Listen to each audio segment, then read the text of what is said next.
কুড়িগ্রামে তিস্তার পানি কমায় শুরু হয়েছে নদী ভাঙনে বিলীন হচ্ছে ভিটেমাটি সহ আবাদি জমি।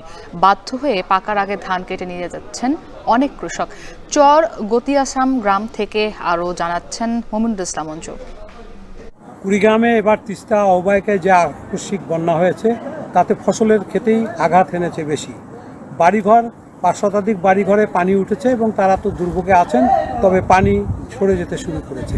সবচেয়ে এখন চিন্তায় আছেন ফসলের ক্ষেতের মালিকরা, বিশেষ করে তাদের যে ধান তারা লাগিয়েছেন সেই ধান অনেকগুলোই এখনও পানির তলে নিমজ্জিত আছে।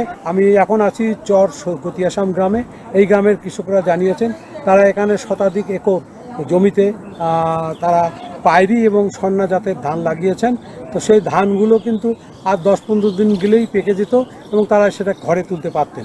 কিন্তু এখন এই অবস্থায় ভাঙন শুরু হয়, তারা কিন্তু বাধ্য হয়ে নদী পাড়ে যে ক্ষেতগুলো আছে এই কাঁচা অবস্থায় অর্থাৎ থোর অবস্থায় তারা ধানগুলো ঘরে কেটে নিয়ে যাচ্ছেন, তাছাড়া তাদের উপায় নেই। আমি জেলা কৃষি সম্প্রসারণ দপ্তর সূত্রের সাথে কথা বলেছি, তারা জানিয়েছেন যে 431 হেক্টর জমিতে এবার বন্যার পানি উঠেছে, নিমজ্জিত হয়েছে। তার মধ্যে 305 হেক্টরই হলো রোপা আমন ক্ষেত।